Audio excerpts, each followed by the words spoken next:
Surah Al-Mubarakatul Fatiha.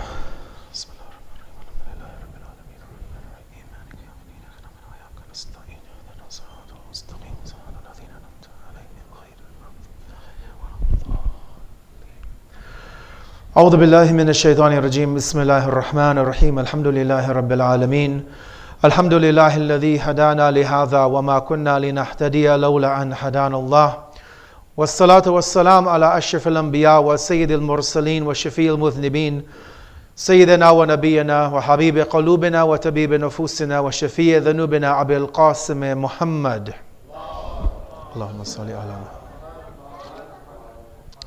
وعلى آل بيته الطيبين الطاهرين المعصومين المظلومين المنتجبين لا سيما مولانا وسيدي صاحب العصر والزمان روحي وأرواح العالمين له الفداء وأجل الله تعالى فرجه الشريف ولعنة دائمة على أعدائهم ومنكر فضائلهم من الآن إلى قيام يوم الدين أما بعد فقد قال الله الحكيم في كتابه المبين بسم الله الرحمن الرحيم كنتم خير أمة أخرجت للناس تأمرون بالمعروف وتنهون عن المنكر وتؤمنون بالله صدق الله العلي العظيم. For the hastening of the return of our 12th Imam, Imam Al-Hujjah, one salawat upon Muhammad wa ali Muhammad.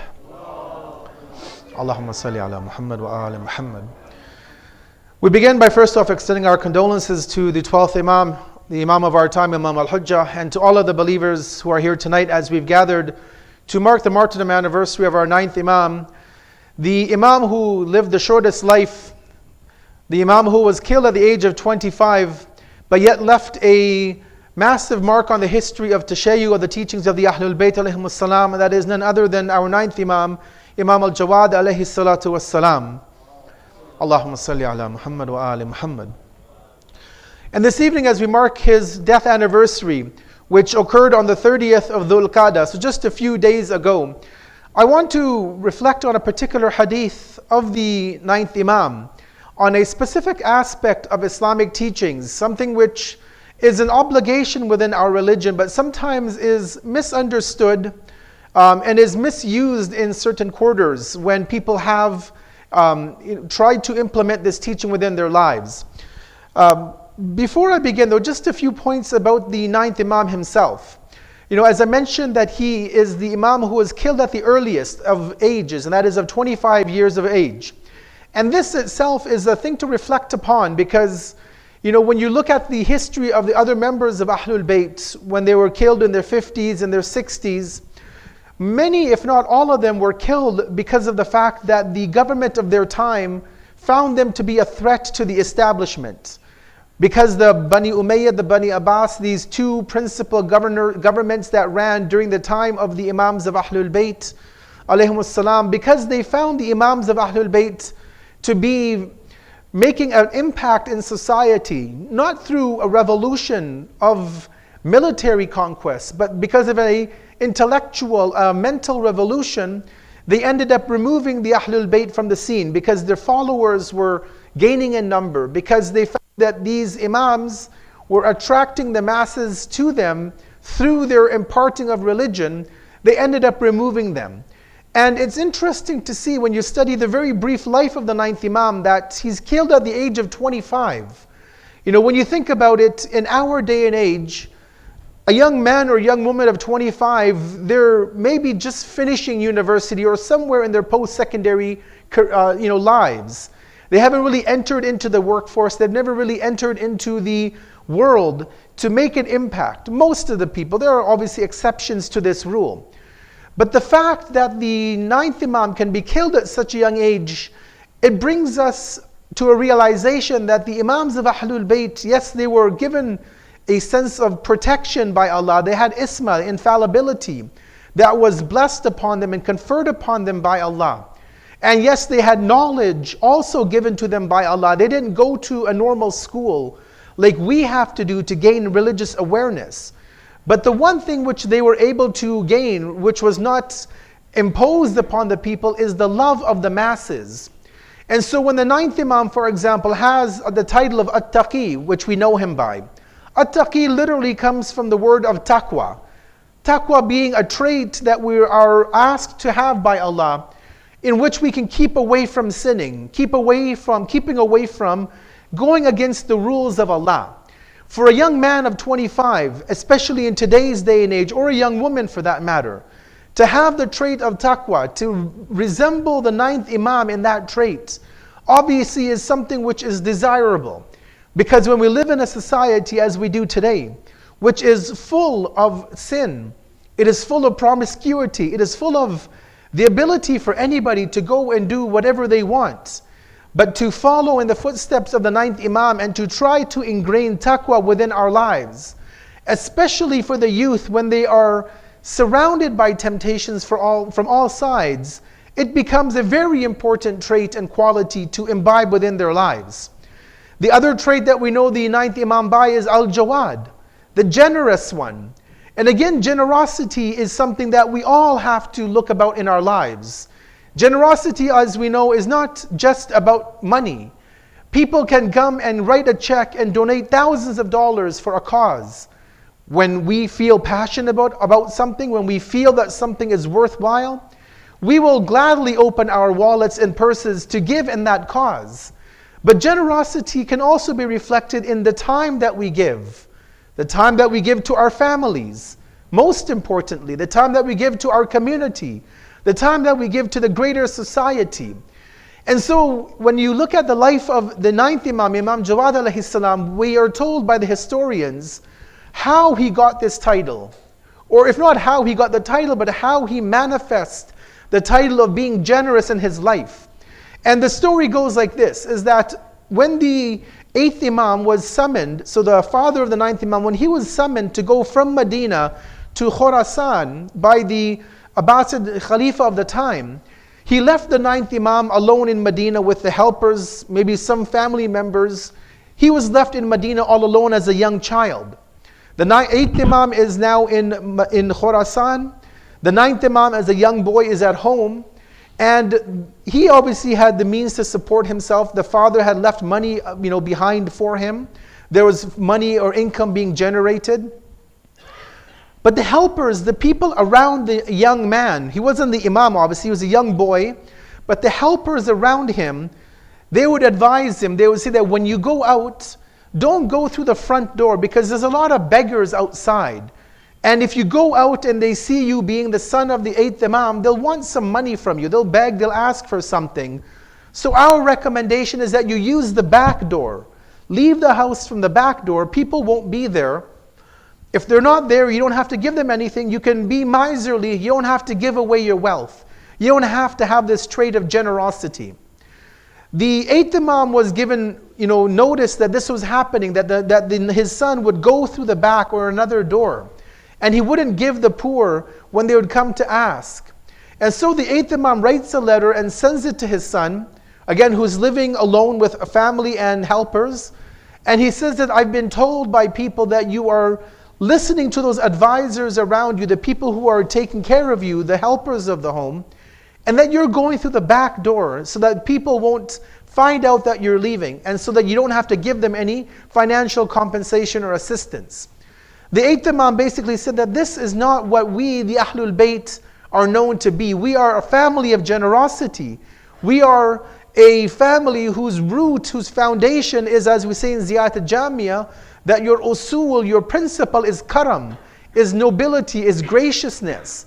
And so the 8th Imam tells his son that ensure that you keep enough gold and silver in your pocket, that when you go out, if people are there, that you can give them something. Give them whatever you can afford, whatever is within your means. But don't leave the people who are asking with nothing.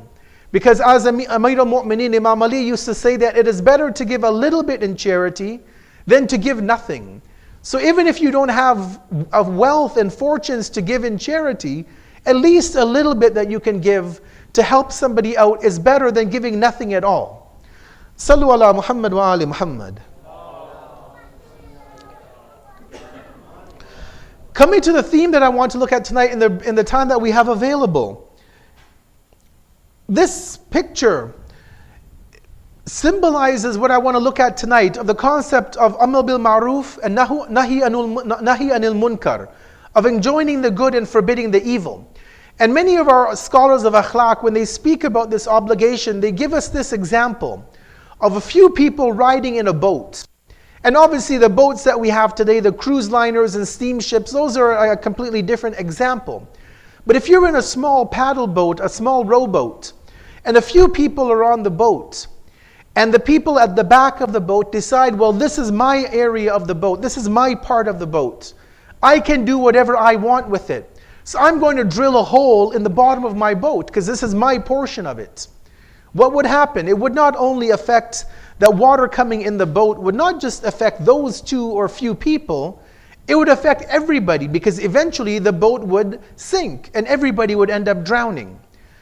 This is a parable or an analogy that our scholars give for Amr bil Ma'ruf and Nahi anil Munkar.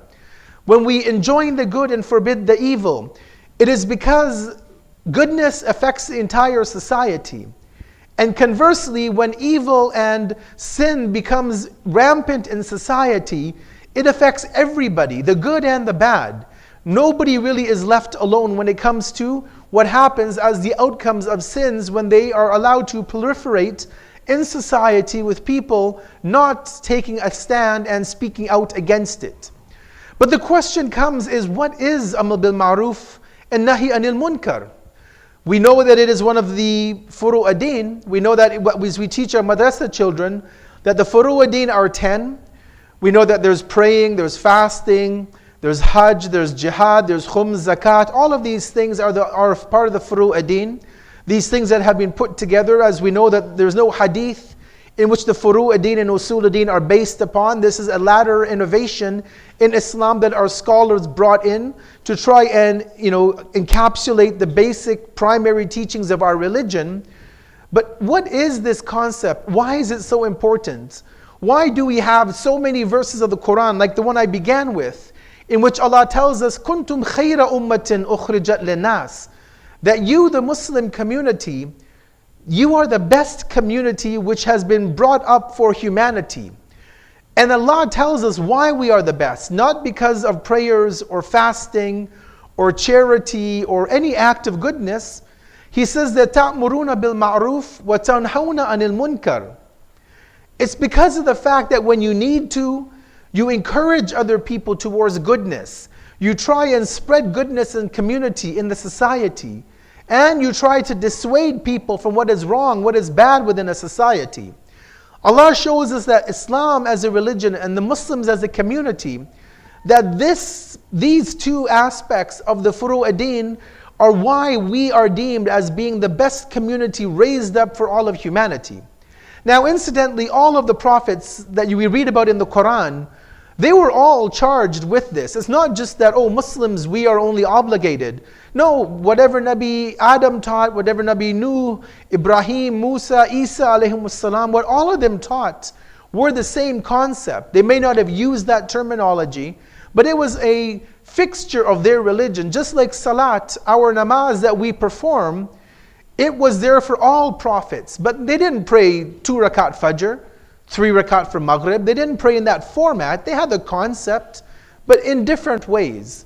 And so even encouraging good was something, and it is something which Allah has maintained for all of His prophets. It's always been a societal requirement in the laws of Allah, in the system of Allah, that a community is one that encourages others towards a path of goodness and righteousness, and helps one another on the path of keeping away from sins and going against the laws of the divine. Sallu ala Muhammad wa ali Muhammad. So let me begin with the hadith of the 9th Imam, in which he gives us his commandment and how he explains enjoining the good and forbidding the bad, where he says this, Amr bil Ma'ruf and Nahi anil Munkar. He says enjoining the good and forbidding the evil, he says, are two creations. They're khalkani min khalqillah. These are creations of Allah. And then he doesn't stop there. He goes on to say that when a Muslim, when we put this trait and these two traits within our lives, when we give them respect, when we follow them, when we adhere to these commandments, he says Allah will give us izzah, Allah will give us respect, Allah will give us esteem within our lives, within our family, within our community, within our society. But God forbid we are a community that neglects and we intentionally begin to swerve away from encouraging towards the good and forbidding from the evil, the Imam is clear. He says that whoever abandons them, these two traits, Allah will abandon that individual and Allah will humiliate that individual. Allah will leave that person to be on their own. This becomes one of the most actually important traits in the life of a believer, right? Salat, obviously we know is definitely important. To connect to Allah is important. Hajj, which we know the Hujjaj are embarking upon these days, they've made it to Mecca, they're performing the Umrah, they're performing the rites, very important.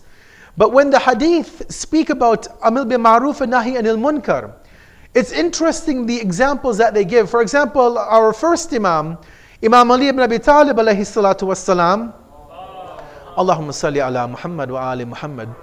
When he speaks about Amr bil Ma'ruf and Nahi anil Munkar, he says, I'll paraphrase the hadith, not giving it verbatim, just to give you the summary of the hadith, he says, if you were to compare the spit in your mouth, how much water is in your mouth when you spit, compare that to the water in the ocean, he said that is the comparison of Amr bil Ma'ruf and Nahi anil Munkar and all other obligations that Allah has put, including jihad fi sabilillah.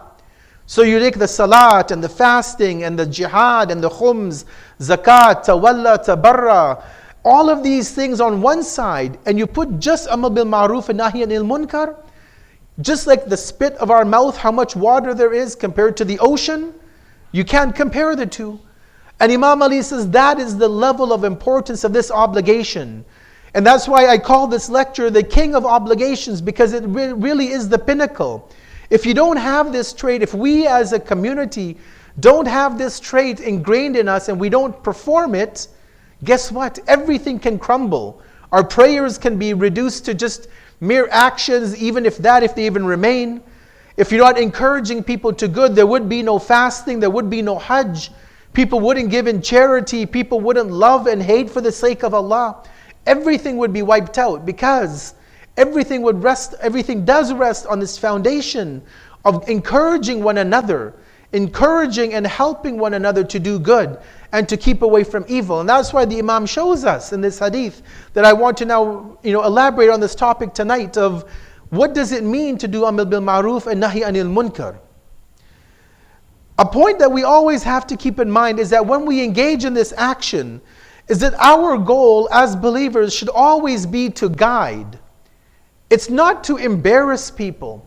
It's not to insult people. It's not to ridicule or make fun of people within the society. Our goal should be to guide them to the path. We should realize that everybody has shortcomings in their religion, in the implementation of Islam.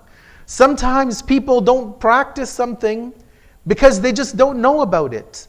This is a very valid argument. Even today, even though we have smartphones and books are available online and lectures are available on the internet and people are there to guide, but still you will come across instances where you'll find people who don't know the answer to a question.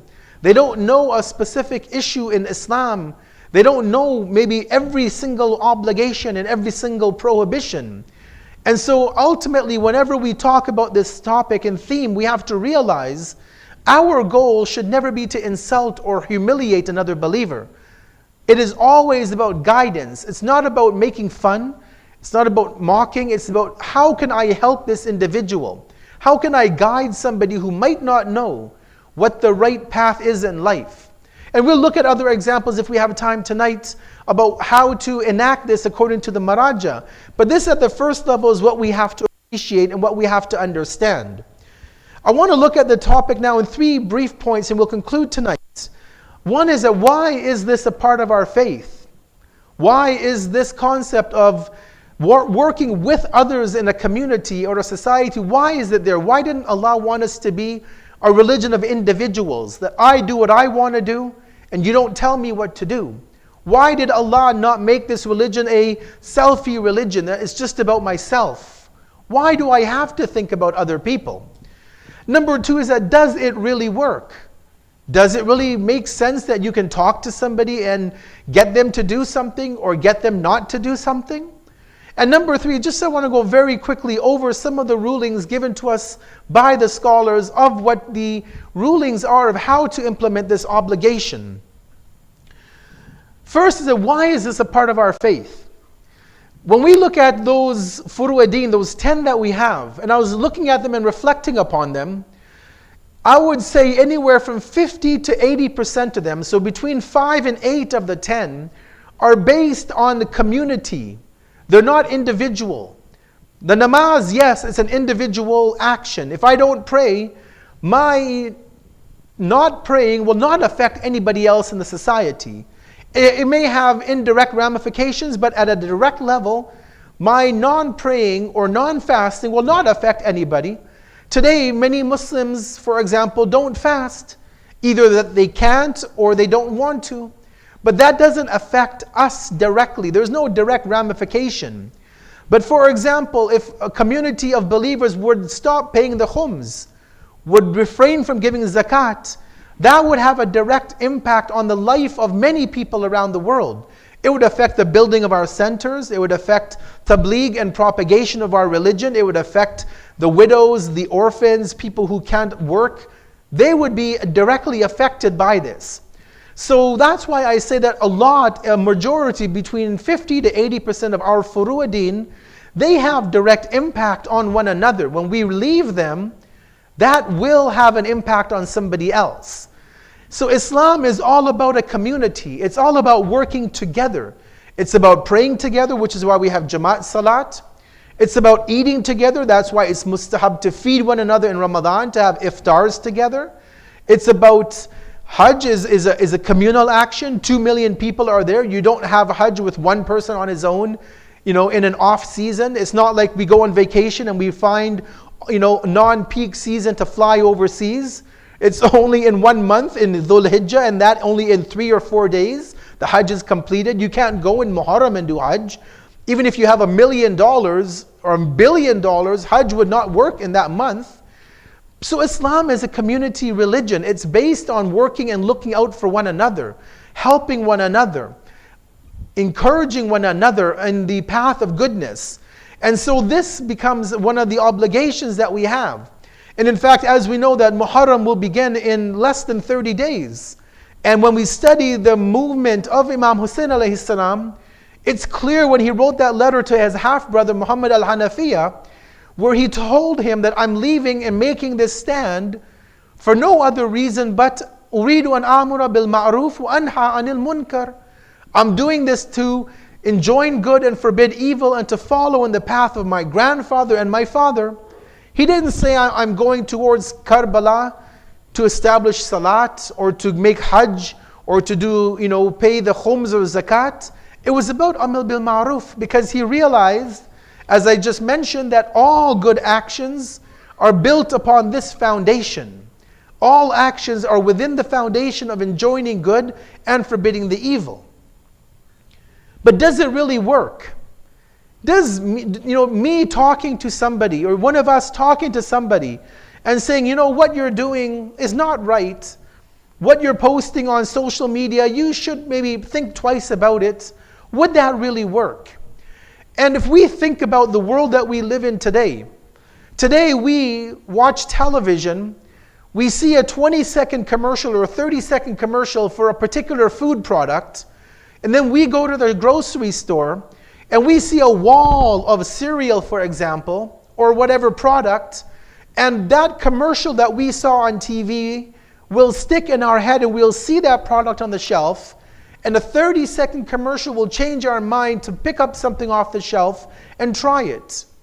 Or we see an ad that will pop up on the internet, and it'll be for a particular product or maybe a vacation destination. And then we'll think, well, maybe we should go there. So the power of persuasion is very well known. And that's why even there's a very famous radio blog called The Power of Persuasion about advertising and how advertising gets us to change our mind. When we hear a slogan many times, and we see a commercial or hear the jingle on TV many times, we change our opinion about what we eat, where we go, what we buy, how we lead our lives. So if a commercial can change our perception and change our spending habits, then definitely I would say when a community gathers together and collectively tries to encourage the good and forbid the evil, that it has the power of change within an individual, right? Maybe if somebody hears about not doing something, wearing hijab, for example, a woman hears she doesn't wear hijab, and she hears it one time from the minbar, but then her friends try to encourage her, her family tries to encourage her, her colleagues at work, maybe they mention this to her. There is a greater possibility that through all of that recommendation, that she may have a change of heart. But if nobody says anything and we just all remain silent, again, doing it out of a love that we want to help one another out, not out of spite or malice or hatred, but out of a sense of love for one another, then there is a possibility that woman may change. She might change her mind and begin to wear the hijab. But we know that even if she doesn't, our goal as Muslims is we're not concerned about the end result. Our goal is to do our responsibility, and then we leave it to Allah and that person if they want to make that change. So yes, I would say that if it is taken in the correct light, if it's done in the right methodology, following the traditions of Ahlul Bayt alayhimus salam, then definitely encouraging somebody to good and asking them and guiding them from keeping away from bad, it can have a change in our lives. But it has to be done in the right way, in the way that has been explained to us by the Quran and the Ahlul Bayt. And if we do it in that way, that we probably will see a change within our community and within our individuals. So what are the rulings? What are the ways to engage in this act of encouraging towards goodness and forbidding from the bad? First off, let me mention that the deed in question, we have to be careful that what we want to encourage towards or refrain from, that deed itself has to either be wajib or haram. Sometimes we get caught up in encouraging to mustahab and keeping away from makruh. That's good to do, but it's not wajib. And sometimes if you focus on the periphery, you'll forget the main issue. And so when it comes to this act, we need to ensure that what we're looking at is something which is wajib. Somebody is not doing something they should be doing that they have to be doing. Or they're doing something which they should not be doing, which is haram. If it's makruh, we can let it slide for a while, letting them know that it's not haram, but it's better to not do this particular thing. But there's no necessity to be strict about those kinds of issues. Obviously, ultimately, we should even keep away from the makruh, but we never should really be ultimately focused on that, because obviously it's more important to keep away from the haram, but we should try to even wean ourselves and those people off from things which are also not recommended within the religion. Also, we keep in mind that when we want to enact this trait, these two obligations, is that we need to keep the status and the personality of the person involved in mind. Speak to them at their level. Speak to them according to who they are in society. If you have an elder, a senior citizen who's 60, 70, 80 years old, and they're doing something which is impermissible, obviously you're not going to go and yell and scream at them. You wouldn't do that with anybody. But you would teach them in a manner which is befitting their status in society. You would look at who they are, what status they have, what position they have, what their age is, and you would talk to them at that level. Just like you would talk to a young boy or girl at their level, giving them their respect, and educating and teaching them how they would be able to better understand their obligation. And last but not least, before I go into the last few points, is that we must not be severe and harsh when we do this. Sometimes we get a bit overzealous as believers. We see somebody who's doing something wrong, and immediately we want to pounce on top of them. We want to, use vulgarities. We want to push them away. We want to be very stern and hard-hearted against them. Allah tells Rasulullah in the Quran that it is a rahmah. Allah says, فَبِمَا رَحْمَةِ اللَّهِ لِنْتَ لَهُمْ. It is a mercy of Allah that you, Rasulullah, are very lenient and tolerant with the people. Allah says, وَلَوْ كُنْتَ فَضًّا غَلِيظَ الْقَلْبِ لَانْفَضُّوا مِنْ حَوْلِكَ. If you were hard-hearted, stern, rude, obnoxious to the people, they would run away from you. So Allah even tells Rasulullah, when you want to talk to the people, be compassionate, use good words, explain to them in proper way. Don't be rude and harsh and vulgar and hard against them and threaten to expel them and do all of these things, because that would only push people away. You can't reason and help somebody when your tone is very condescending, when you're very argumentative with the individual. So we have to ensure we keep in mind the person's status, their own respect in society, and deal with them in that particular manner. As Maghrib is getting close, let me conclude with 5 last points given to us by the Maraja of what stages we need to follow for enjoining the good and forbidding the evil. Number 1 is that if we want to enjoin good and forbid bad, we ourselves need to know right from wrong. If I don't know the rules of Islam, I can't go and tell somebody else what to do. So first and foremost, I myself, I don't have to be an authority, but I need to know the basics, that this is wajib, this is haram, this is mustahab, this is makruh. So I don't transgress my own limits in trying to help one another, help somebody else out. So level 1 is I need to know right from wrong Islamically and to be able to guide using that yardstick. Number 2 is there has to be a possibility of change in the person. If you know a young man or young woman or an older man or older woman is habituated to sin, they've been doing this sin for the last 20, 30 years, and you know they're not going to change, there's not even a small iota of a chance that they will change, our Marajas say, don't worry about it. You're not obligated to go and do the act of Amr bil Ma'ruf and Nahi Anil Munkar, because you know that they're not going to change if they're set in their ways. And again, you have to know the person that close to be able to determine that. But if you know they're not going to want to change their ways and come back to the path, then we're not obligated to do so. The third point is that the wrongdoer must intend to continue to sin. So maybe they just sinned one time out of a necessity, they had to do a particular action. If you know that they just sinned that one time and they weren't going to go back to it, then there's no problem. There's no need for you to go and now tell them what they did was wrong, right? Because they're not going to repeat it again. Again, these are sometimes points which are difficult to determine. They're only by that individual and how you know that other person who's committing the act. But it's something that we have to be aware of, because we can't just run outside and begin to be, the haram police, point at people and say, haram, haram, haram, what you're doing. No, we have to follow certain criteria given to us through the ahadith. Number 4 is that there should not be a legal excuse for why the action was done, meaning that that person who did that action, somebody, for example, was doing a haram act, but maybe they didn't know it was haram. Or maybe in the fatwa of their marja, it's permissible. It's very well possible that something could be haram for one person and halal for somebody else, or haram for one person based on their taqleed, or halal because of their own personal situation.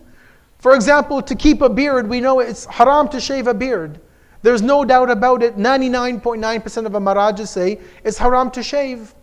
But what if you have a person who has to shave for medical reason? He has an operation coming up. He has a skin disease and he can't keep it. So he has a valid excuse why he's not keeping the beard. So there's no need to do Amr bil Ma'ruf. And if you know he's got that condition, there's no need, because he has a valid religious reason why he's not following an obligation. So we have to be sure that that person is breaking the rule, but that they don't have a valid reason why they're not performing any obligation that Allah has expected of them. And last but not least is that there should be no significant harm to you yourself, to your property, to your wealth, or to your reputation. If there is harm going to come, somebody's going to come and knock you out, do something to you, then Amr bil Ma'ruf is dropped, because there should not be any harm to you as an individual. The only exception here, and I'll end with this tonight, is that if the overall good would supersede your life, then it becomes an obligation. So Karbala is a prime example. People have asked, you say that Amr bil Ma'ruf should not be harmful, but what did Imam Hussein alayhi salam do? He knew he was going to be put in harm's way. Why did he do it? Some people, na'udhu billah, have called it political or suicide for what he did. No, it wasn't suicide. He knew what would happen. He knew the outcome. But the greater good of his stand necessitated him to give up his life, to encourage the good, even though he knew he would die. But his death would mean the preservation of Islam. Right? His death meant the protection of the religion. And so because Islam is the overall greater good over the life of Sayyid al-Shuhada, so he had every right religiously to justify that movement that he did, that he made, and that stand that he took on the 10th of Muharram. Sallu ala Muhammad wa ali Muhammad. As we conclude, let me just mention one word about the 9th Imam Shahada tonight. And we'll end with this, is that, as I mentioned in the beginning, that our Imams of Ahlul Bayt have always been madhloom. They've always been oppressed and kept under control by the governments of the time because of their love that they were able to attract by the people. And the 9th Imam, although he lived for 25 years, a very short time, but yet still he made such an impact that after the shahadat of his father, the 8th Imam, when he lived in Medina for those few years after the death of the Imam, eventually the 9th Imam was summoned to Baghdad by the Khalifa of the time. He was eventually married off to the daughter of the Khalifa, the woman known as Al-Fadl. And eventually she began to plan and plot that she did not want her husband to remain. She asked her father many times that, that my husband, I want to kill him, I don't have this love for him. And she was planning and plotting all of these things. And eventually every time, even though her father was the Khalifa of the time, but he kept telling her to be patient and not to deal with it in that manner. But eventually her uncle, the father of the brother, he encouraged her, and according to the riwayat, he actually gave her the poison to put into the food of the 9th Imam. And so eventually Al-Fadl, the wife of our 9th Imam, as the 9th Imam was living his life in Baghdad, that she enters that poison into the food of the Imam. Some traditions mention that she had ice cubes which had been prepared with the poison frozen into it. And on a very hot summer day, she had prepared a drink for the Imam. And she put those ice cubes which had been tainted with the poison into the drink. Whatever the case may be, eventually the poison reached into the Imam. And eventually that poison began to travel through the body of the Imam. And eventually the Imam became a shaheed because of that poison given to him by his own wife. And we're told that at that point, the 10th Imam, the son of the Imam, that he is there to give the ghusl to his father, to bury him, to give him those last rites in the area where he's currently buried in Kadamain. But we also recall the tragedy of Karbala, brothers and sisters, which we'll be recounting in a few weeks' time, about how Abu Abdullah lay alone on the plains of Karbala, where he had no family around him, where he had no support to give him that last comfort on the day that he had left this world, and that there was nobody there to ultimately give him that comfort and solace as he met his Maker and he left this world to go back to Allah subhanahu wa ta'ala. وَسَيَعْلَمُ الَّذِينَ ظَلَمُوا أَيَّ مُنْقَلِبٍ يَنْقَلِبُونَ إِنَّ لِلَّهِ وَإِنَّا إِلَيْهِ راجعون. We ask Allah by the right of the 9th Imam, Imam Al-Jawaad, that He accept this act of worship from us this evening.